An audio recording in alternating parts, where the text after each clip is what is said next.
Hi, and welcome to Beyond Empty Nest. I'm your host, Jody Silverman, speaker, mentor, and Chief Dare Officer at Moms Who Dare.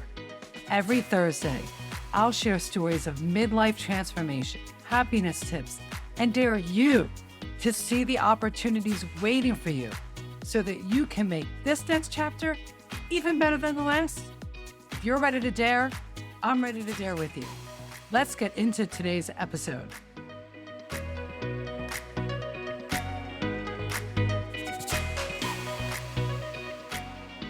Empty nest. Now what?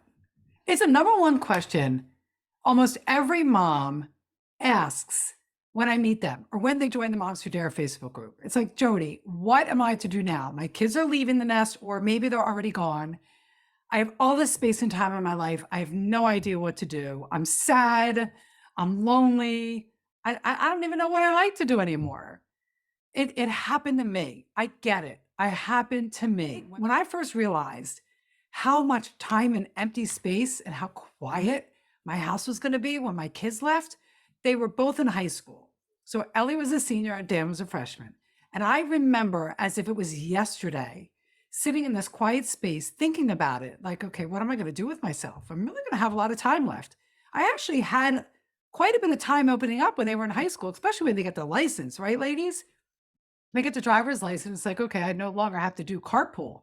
That was a whole thing. But I remember sitting in this quiet space and thinking, okay, so when they do leave and when I do have more time opening up, what I'm doing enough? It was like a hell no. What I was doing was selling printing. And you know what? It just wasn't lighting me up anymore. And I just had that feeling inside of me that there was something else waiting for me. I had no idea what that was. It was just a feeling. I know many of you have a feeling like that. I know you do. So that moment, asking that question and answering no, like hell no, this is not all that I'm doing. It can't be. That was a very pivotal moment in my empty nest journey. It shifted something in me and it began a journey of saying yes. I said yes to a friend when she invited me to check out a new business idea. I said yes to that business idea and I started a side gig that I never thought in a million years I would do.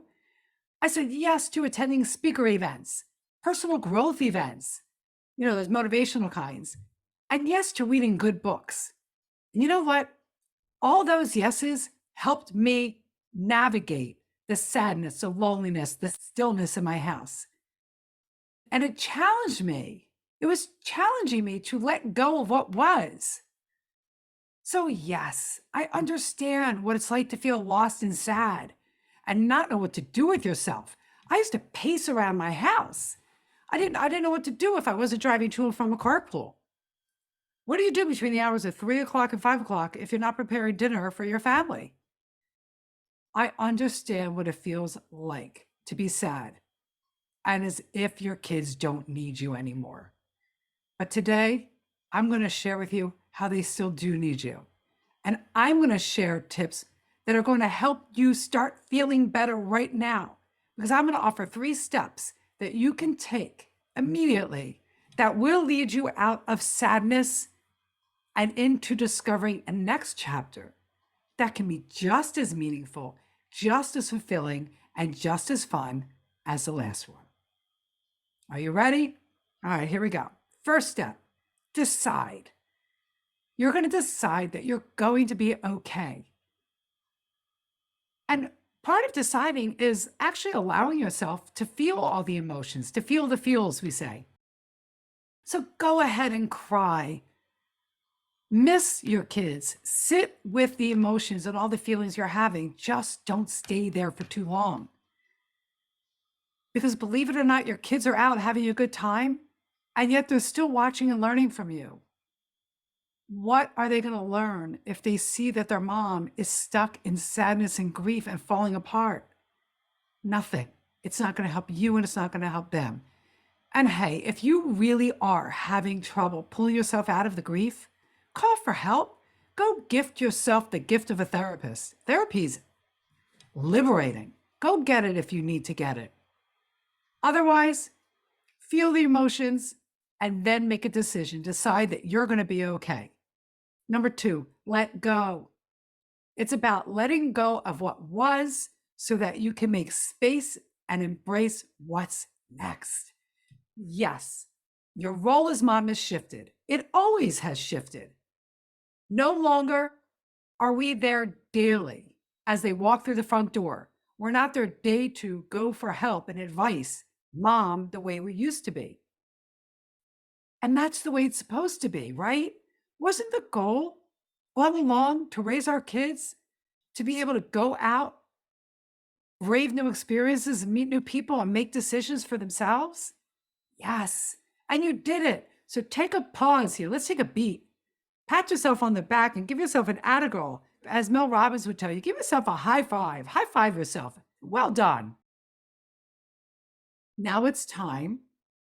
And after you give yourself that high five, it's time for you to accept this shift in your role of mom, from the fixer, from the day-to-day mom to the advisor, and allow your sons and daughters to make decisions. Some will be good, some will be not so good, but they get to make decisions. The sooner that you can accept this change, that you're letting your children go, the sooner you can accept this change, this shift. You're letting your children know that you believe in them and you're empowering them. And as a result, you're empowering yourself too. And the empowering thing is you're going to move on to the third step. But before we get to the third step, the spoiler alert here is you're always their mom. So can we just call BS and get rid of the narrative that my kids don't need me anymore, I don't feel like their mom anymore? That's BS. It's simply not true. They will always need you. They will always come to you for advice, maybe not as often and just in a different way. So step 3, say yes to you. You get to start focusing on your dreams and desires. Start dreaming again and say yes to new and fun and sometimes scary things and opportunities. When I said yes to that business opportunity, I was scared out of my mind. It was one of those multi-level marketing, gigs where everybody tells you don't do it, but I did it and it changed my life. You never know who you might meet or what opportunity might actually present itself simply by saying yes to something. I'm going to say this again. You're a mom. Once a mom, always a mom. I actually have a t-shirt that we sell in the Dare On shop on my website that literally says motherhood, a life sentence with a big heart on it. It's a life sentence that we would never give up for anything in the world. So know and believe, once a mom, always a mom. Your children may be farther away. They may become super independent, yet I promise they'll still need you. And even more importantly, they're watching us. They're learning from us. They never stop learning. There's always mom teaching moments, even when they become adults. So what a great listening gift, a lesson and gift you're giving your children to see their mom daring to do new and fun things, learning new skills. They're going to be happy for you, and trust me, they're going to be so proud of you. So my dare for you this week is to say yes. Yes to embark on the same journey you raised your kids to take. You're going to go out, you're going to brave new experiences, and you're going to meet new people. And if you have no idea how to get started on that, here's your first step in your dare. Write a list. Write a list of all the things you used to love doing. Riding bikes, going to movies, cooking. Maybe you stopped cooking. I don't know. Not everybody cooks. What are things you used to love doing? Reading books. Make a list. What is something you've always wanted to do, learn, or try? Maybe you always wanted to, learn more about positive psychology. So you're going to look up a class. Maybe you wanted to learn more about knitting. Who knows? Maybe you wanted to learn yoga. Take a yoga class. Write a list. And then the third prompt you can use in writing a list is, who do I know that's doing something that every time I see them doing it, it looks super cool and exciting to me. And I secretly think, I think I could do that. So your dare this week is to say yes. Say yes and embark on the same journey as your kids. And if you have no idea what to say yes to, make a list. What are the things you used to love doing? What is something you've always wanted to try to do or learn? And who is doing something that looks super cool that you think I could do that? Then choose just one thing on your list and dare to do it. And as always, I'd love for you to share what landed for you today. What landed from this episode? Leave a comment or a review. Your comments and your reviews help us reach more moms.